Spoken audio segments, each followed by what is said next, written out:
What's up guys, welcome back to the channel. If you're new here, this is my S14 Silvia, the 20 det swap, manual conversion. If you're not new here, then you'll notice that we're in a new location. It's good to actually have this car back in a place that I can work on it. Tidying up some smaller things at the moment. We just got the park lights situation sorted out. So I had a parasitic drain in the battery. Turns out it was because all the park lights and dash lights were left on. Cause was a fog light relay. So the relay that was in here for the fog lights was causing all the park lights to stay on. The relay itself wasn't actually broken, but there must be a wire or something triggering it. So we just pulled the relay out and left it at that. But today I just want to tidy up a couple of things. I want to go through and screw these in because this all needs to be repaired, but I want to screw this in, so I'll just screw it in, and once I actually repair everything, then I'll get it molded in properly. So that's out on that side. This side's the same thing, screw them in properly. I have an OEM water jet for that side, so I want to put that in. Bonnet stops, sorry, over here, and over here I want to put in, I want to look at tidying up the fitment on the front end a little bit, because that's really bugging me. Otherwise it should be ready for certification. It's just tidying up, making it look pretty. I think mechanically it's sweet. The only other issue I've got is when you turn it off, it runs for like 1 or 2 seconds. So I don't know if that's because there's still power going to the ECU, or if there's too much fuel and that's sort of creating like a diesel running thingy. I'm not sure. Might get it looked at again for electrical stuff. I assume if there's still firing for a few seconds, it's still getting power. So maybe I need a sparky to come out and look at that as well. But for now, I'll just tidy up these other small things. At the pace when I'm running, I always take what I want and I always give it 100. Don't need a bank, no I'm funded. Play the game like it's nothing. I'm always thankful for something. Don't take for granted, stay humble. Now wake up! It's time to look at the enemy. Look in the mirror if he is no friend to me. It's not working out, maybe it's the chemistry. It's time. So I have the OEM ones. Cost me $30 for 2 of them.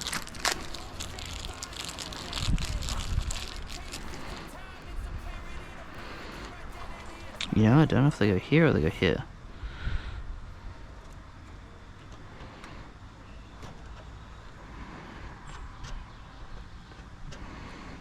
I think they go here. So on this side, it doesn't look like it's doing much at all. But on this side, just needs to come down a little bit. Interesting. So unfortunately, I actually just tried to turn the car on, and I still have my parasitic drain somewhere, because the car has only been plugged in for a week, and it's completely dead. And there's a brand new battery too. I've thought doing the park lights would stop the issue. Obviously, you'd think that, because they would be part of the issue, but it still seems like it's draining. It's a week's too fast for it to drain. Not sure what's going on. A couple of bonnet stops on this car, and most of the things line up decently well. So you can see there, that's sort of the fitment you're looking at, which isn't actually that bad. It wedges up a little bit on this side. Then on this side, that's pretty much perfect, and then slightly ridges up. Overall it fits decently well for aftermarket parts and having no idea what the hell I'm doing. The next thing I want to do is try and get this lined up properly. You can see it's all a bit out of whack. So I want to take the bumper off. I've got bumper supports that I've got to put on under here somewhere. So I'll try and get those on and see if that lifts up the bumper, if I can remove this other bumper support that's behind it or something. Because the bumper's wavy, and that might be causing part of the issue. Also, one of the radiator support beams needs a new bolt in it because it snapped when I got the radiator support replaced. So I need to go ahead and do that. See how we go. Alright, next thing on my list is to take this intercooler off.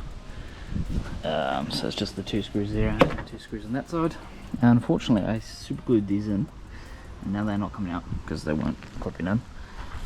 So the reason I want to take the intercooler off is I want to put the bumper support beams on and grind them down a little bit so that they fit the intercooler, and I want to repair the radiator support that's behind it. So we've got the intercooler off and the bumper off, and now I'm just trying to tidy it up. So I still got a part of this that is white, so I'm going to repaint that black, do that part black as well. There's that part. So down here, I was told a screw is snapped off, but it doesn't actually look like it is. So I'm going to just see if I can put a bolt through to secure this down. Once all this is secure, I will start putting the bumper bracket supports here on and get those lined up, and then just start mocking up where the intercooler is going with this. And I believe with the bumper bracket supports, I will need a trimmer piece. So to explain what I mean, this is going to go on like so, and I believe this part here is going to hit, so we'll need to grind a little bit off here in order for it to sit on the intercooler, as well as paint this black. So I'll grind it first and paint it black, but it should sit like that, I believe. So one bolt through there, one bolt there. I don't actually know if I've got the right bolt. It's just going to fit there, so I might have to run up the road and grab some. So yeah, it sits like that.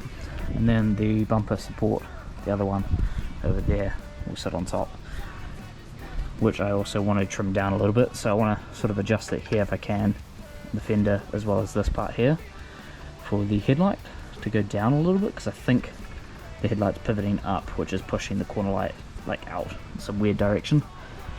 So I want to have some ability to maneuver it around here and here, as well as once the bumper supports off cross, I want to trim that down so that it sits nice and flush, so it's not sort of bowing up the bumper. Because what's happening is that this is getting pushed up as well. I think that's just pushing everything up, and it just makes it look tight. So I want to loosen everything up so it like fits nice and flush. So there we go. So got that new bolt in there and painted it all black. So now it doesn't look like it's been replaced, which is good. So now I'm just going to go on to putting the bolt through. I have found a bolt for that side. So put the bolt through, and just need a nut on the other side. Put that one on, start mocking up the intercooler, and then start trimming, and then paint it black.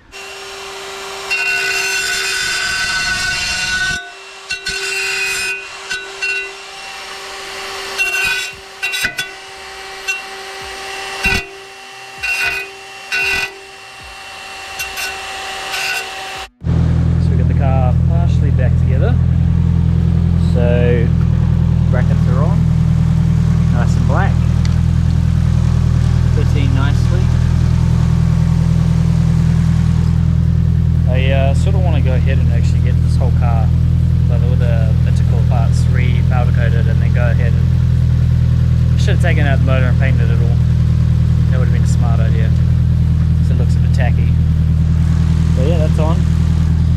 Also just got it running at the moment because the battery keeps dying, so I still have a parasite drawer and this is a new battery. It's not as bad after I fixed the light issue with the fog lights, but it's still pretty bad. It's not draining in a day, whereas it used to drain in a few hours with new battery. Now it still lasts a couple of days. So I just got it on and running to charge it up. So now I'll just put the bracket support on and try to get the bumper on. This thing back together. I was originally just going to do a repair on the 350Z, so the shock was munted. I'll show you. So we've got a leaking shock with an OEM spring on it. So I was going to take the spring off and then put it on this one, which is another OEM spring shock, but good. But this one has lowering springs on it, but I don't have an ugga-dugga, so I can't get this off. So now we're lowering the Z. What I didn't want to do right now, I was just going to go get this car legal and then do it. I mean, it doesn't really matter that much. Lowering springs are legal, so it just means I have to do both sides and then go and take this car somewhere flat so I can do the rear, because I might roll down a hill and I don't want to do that, because yeah, look, there's a Silvia there. So I've taken the wheel off. I forgot how annoying these coilovers or suspensions are to get out. So you get 3 bolts up there, and then you've got your sway bar link, and then I took this arm off in order to get the whole strut out. So I was struggling to get this arm back in. This one. Just jacked it up, that worked the charm. Got the link sort of ready to go back in. Got that almost lined up. And that's the almond, and then we just got the line that is around the wrong way. Fantastic. Woo! Come closer. What? Come closer. Who said, no, who said you cannot work on your car when you have a kid? And he's all chilling.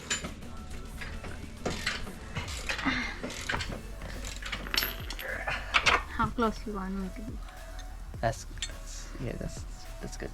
So we got the oh my god, what even is the thing called? The shock end with the spring in. All the arms are back on. The brake line and the I think that's the brake line. I don't know what this is. ABS sensor, I guess. That's all in. So now we just got to torque it back down and chuck the wheel on and drop it down to the ground. We're going to do that side too. Fun times.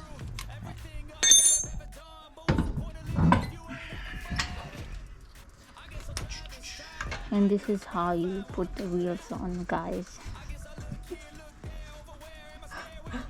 Yes, everybody needs a tutorial on how to put a wheel on. You know what you could have done? You know that symbol there? Could have at least straightened it up. Yeah, thank you very much. Duh. Fuck it out.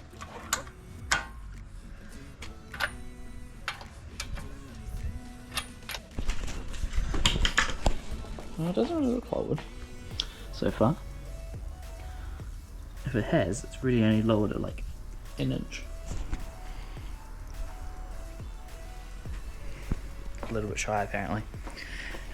So that's side number 1 done. Now we got number 2. This one. And then I have to go somewhere to do the rear, unless I can get the Silvia out of the way. Silvia is not running. So I still need to trim this piece a little bit, paint it black. Might do that in this video as well. Make 2 videos in one. And then trim this part here and paint this black as well. And then put it all back together.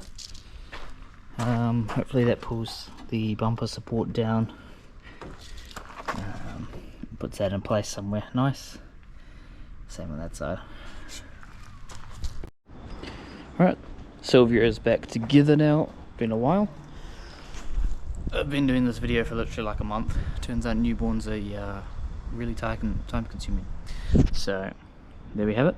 I still want a new headlight, I think, for the driver's side. I can't bolt anything on the side, so I think that's why it's sinking in, whereas the other side has both the bolts so you can bolt it in, and that's why the side is looking pretty good, whereas this side just isn't. Oh great, look, twig. Because you just can't, because this one's snapped and then this one's, well, I mean I could do that one, but otherwise it's not really doable. It still bugs me, just this one. So yeah, that is it back together. That's got the bumper support brackets on, they're all bolted in, it's all sitting in properly. Hopefully that's fine for the cert guy. The only other couple of things I need to do is just sorting out the shift knob. So basically it's just the shifting gear stick. Needs a new bush. Well, it doesn't need it, but I have it, so I may as well put it in and seal it up properly, because there's a bit of a gas smell into the engine bay, from the engine bay into the cabin. So I want to make sure that I'm not gassing myself out. And then it's just the dash lights, and otherwise I should be ready for certification. Hopefully have this thing legal in a couple of months, which would be really, really good. Anyway, if you did make it this far, make sure you do like and subscribe. I'll catch you on the next one.